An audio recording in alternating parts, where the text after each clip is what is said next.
Welcome to the Fear and Greed Daily interview. I'm Sean Aylmer. The last 18 months has been the biggest crisis this country has dealt with since the Second World War. First was the public health emergency, which quickly became an economic crisis as well. And the whole time, we've looked to political leaders to get us through. We're now used to seeing politicians giving daily press conferences. But what we really haven't seen is a stirring speech, an emotional speech that unites the country against a common enemy. Professor James Curran is a professor of modern history at the University of Sydney and a columnist for the Australian Financial Review. James, welcome to Fear and Greed. Thanks very much, Sean. I sort of alluded to it during that introduction. What's been lacking in the political leadership during the pandemic, be it in speeches or elsewhere? Yeah, I think it's a very good point you make. Obviously, no previous leaders have had to face a crisis of this kind, as you pointed out in your introduction, kind of crisis since the Second World War. And I guess to cut them some slack, their primary focus has been on saving lives and livelihoods. And I think in the initial phase of the coronavirus in 2020, there was a lot of confidence building, I think, certainly from the Prime Minister when he announced a JobKeeper. We saw those long queues that were filing in and out of Centrelink offices, which I think haunted a lot of people and, of course, brought back some fairly disturbing images from the Great Depression in the 1930s. But the longer it's gone on, I think, Sean, the longer these lockdowns have held people really in their cage or in their grip. What we've failed to see, I think, is both the Prime Minister and the state premiers, I think, reaching out to at least convey a sense that they empathise with, I think, the sorts of challenges that people are facing in lockdown.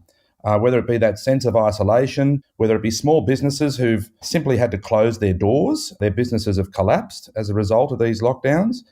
There really hasn't been an attempt to sort of appeal to the common good, or I think to sort of reassure Australians that our leaders are charting a way out of this crisis. And by that I mean giving us a sense of what the country is going to look like, how we're going to hold together. There just hasn't been, I think, that ability to sort of try and capture a sense of national purpose, national will and national confidence.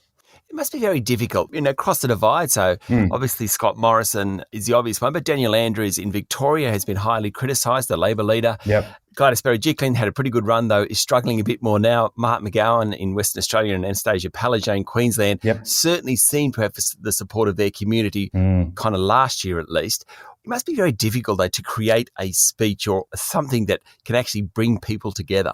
Yeah, look, I think that's right. I think we're dealing with a number of issues there. I certainly agree with you that by no means all the fault should be laid at the Prime Minister's door on this. I mean, in some ways, the premiers have been worse. Daniel Andrews, as far as I know, has never made a speech at any funeral or, in announcing an inquiry into who made the fatal decision to outsource quarantine operations to an unknown security force. Yep. There's been no kind of apology for what happened in aged care homes.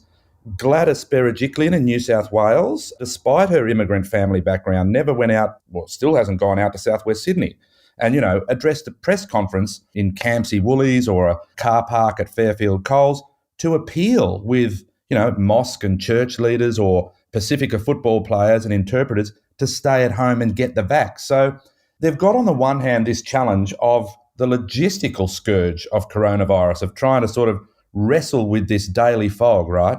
But I think putting state chauvinism ahead of that kind of appeal. But I also think, and that, by the way, I think is being aided and abetted by very sort of chauvinistic state medias, certainly in Western Australia and Queensland, not to mention New South Wales. But I think, Sean, the point too you make is critical. That is, we're now dealing with a political class that I think in some ways, and political advisors that don't have a sense of history, a political class that's forgotten about how to do these things because of the 24/7 news cycle, the relentlessness of social media, the way in which social media pulls apart that sense of the common good. We've forgotten that the actual official name of the country is the Commonwealth of Australia. Since when have we seen a Prime Minister like Morrison appealing to the Commonwealth? The words can be found, but you've got to have a decent speechwriter to do it. You need Don Watson. Keating's We ex. might need Not too many of those around. What about no. internationally? Have there been any standout leaders, do you think? I mean, I must say I have one comes to mind immediately, and people loathe him, but I'm just interested in your response. Like, has there been standouts? Well, I think, we're in the shadow of the Tokyo Olympics, aren't we? Yeah. If there was a podium for international leadership, it'd be very hard to work out who would get the gold, silver, and bronze here. But look, I mean, I think I know where you're going, and that's Boris Johnson, right? Yeah, You may like or dislike, but he's been very clear in what he wants. it's very clear, and he's had the courage to go through and follow through with the opening up. Now, admittedly, the urgency and the vaccination rates was there because of the massive number of daily cases, and there's still got a high number of daily cases. But yeah, he's taken Britain through to something that approaches the other side. I mentioned in my column last week that Emmanuel Macron, again, Yep. not a popular leader in France at the moment and facing re-election next year. But look, at the very least, Macron has been upfront and said, we are facing, as leaders, we have to face this beast of events. And he at least is talking about the kind of society that he wants to try and see emerge on the other side of the pandemic. He's talked about social fragmentation and dislocation. He's talked about how people relate to one another, why there needs to be greater investment in health and education. He's linked it all to climate change. Now, that's a grand ambition, and some, I'm sure, would say it's grandiose. But at the very least, there's a conversation going on about the kind of society that we're going to be living in once we come out of the cage. Yeah, and previous Australian Prime Ministers, albeit not in such desperate circumstances, have made some great speeches on really key topics. Yep, they have. And look, I mean, I think, again, when you think of some of those leaders, I'm thinking of Paul Keating once the High Court delivered its decision on native title. Keating had to take that by the scruff of the neck, enact it into law, and that included, a lot of significant speeches in which he was explaining why this was important to the country reconciling with its past, but also why this was important to how the country engaged with Asia, right? Mm-hmm. How our treatment of the Indigenous peoples connected to our image in this region and in the wider world. You think of John Howard over gun reform following the horrific Port Arthur massacre in 1996, taking on a hugely powerful lobby in the community, but pushing through, again with argument. I mean, see, look, these politicians were conviction politicians. Yeah. Each of them had been in Parliament for nearly 20 years before they became Prime Minister. They'd been ministers. I mean, in the case of Keating and Howard, they'd both been Treasurer before they became PM. But these people had ideas. And more than that, they had the capacity to convey those ideas to the electorate in a language that they understood. They didn't speak above them. I mean, some will say that Keating got too far out ahead of the people with the big picture. But the key point is they were prepared to argue the case for reform. And they took on the hard tasks. And I think, where is the political courage in the current leadership, particularly in Canberra, to take on these hard tasks of reform? As I said last week, I don't know what the Scott Morrison project is. Yep. Now, he's had a number of things that have faced him in his prime ministership, the bushfire crisis, the Me Too movement, now this. He's had a lot of big things thrown at him by big beasts of events. But as far as I'm concerned, I think he's been found wanting. I don't know what he wants to do with the political power that he has, and he may well have that after the next election still. Yeah, I mean, I'm now thinking, as you talk about this, James, I mean, I think of Rudd and I think of Surrey and Gillard's misogyny and Abbott's conservatism. Like, most leaders have some calling card that years later you think back on.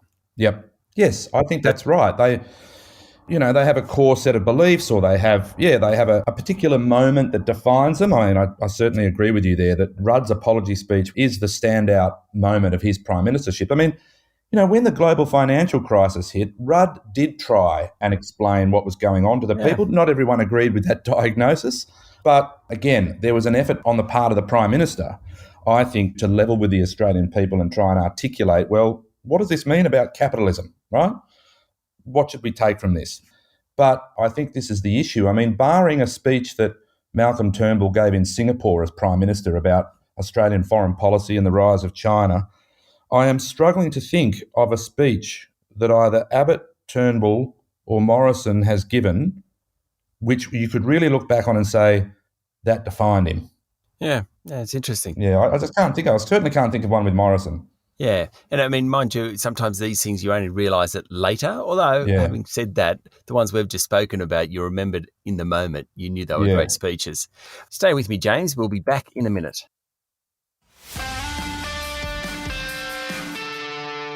My guest this morning is James Curran, Professor of Modern History at the University of Sydney. Look, while I've got you, you specialise in the history of Australian and US foreign relations. I'm just interested in where you think Australia stands now under the Biden administration, vis-a-vis Trump, vis-a-vis all those administrations beforehand. Well, on September the 1st, we're going to celebrate 70 years of the ANZUS Treaty. Now, I think we're in this situation now, Sean, where obviously there's been a lot of hand-wringing and hair-pulling over the chaotic and dysfunction that is unfurling before our eyes in Kabul, the collapse of the government in Afghanistan and the return of the Taliban. And there's been almost, I think, a knee-jerk reaction to the Biden administration's decision. I don't think this should have taken us by surprise. I think certainly lots of arguments can be made about whether a residual US force should have been left, but ultimately the withdrawal was coming. We're in this position where publicly we proclaim 100 years of mateship with the Americans, and the Prime Minister at the White House a couple of years ago said we will have 100 years more of mateship. But privately, I think we're more doubtful than ever of whether America has the capacity or the will for global leadership anymore. You know, there is a country that is broken within. There is a country where political rancor and toxic partisanship, whilst it's always been part of politics, has reached, an entirely new level. We have doubts here, I think, though you'll never hear them publicly expressed by political leaders in Canberra, but we have doubts here about whether America is up for it. Some are grateful that they're out of South Asia and Afghanistan so that they can focus more on China. And China has to be faced regardless. But yeah, I think on the 70th anniversary of ANZUS, there are more doubts than the public rhetoric will allow for. I always think it's interesting with these relationships how much it does come down to the leader. Now, I'm not sure that Joe Biden would remember Scott Morrison's name. I mean, Bob Hawke telling great stories. Bob Hawke, a real lefty, was great mates actually with Ronald Reagan, who was as conservative as they came. They just liked each other. They just got on. Yep. And it's amazing how that really seems to matter. Yeah, it does. The personal chemistry between leaders is important. I mean, John Howard had that with George W. Bush. Yep. Paul Keating had it with Bill Clinton. Certainly Harold Holt had it with LBJ. Yeah. And that does matter. I mean, the Biden administration is going to keep heaping pressure on Morrison over climate change. That's for sure. They will have noted, I think, the proximity of Morrison to Trump. But I think Morrison really didn't have an alternative. You've got to deal with the leader of the free world, whatever it throws up at you. Yep. But the relationship between leaders is critical. But let's see how this plays out. Morrison was due to go to Washington for the 70th anniversary. That's clearly not happening. And there was meant to be a meeting of the Quadrilateral Security Dialogue with the leaders of India, Japan and the United States. That will have to happen virtually. But I think Australians would be very worried at the political level about the direction of the Biden administration in terms of US global leadership. But again, we shouldn't have really been mystified by this because Biden always said that he was interested in a middle-class foreign policy. What was good for the American middle class? Yep. He's rebuilding America at home. That's a long struggle. And that means an America that is probably going to be less engaged, if not drifting towards isolationism. James, thank you for talking to Fear and Greed. My pleasure. That was James Curran, Professor of Modern History at the University of Sydney. This is the Fear and Greed Daily Interview. Join me every morning for the full Fear and Greed podcast with all the business news that you need to know. I'm Sean Aylmer. Enjoy your day.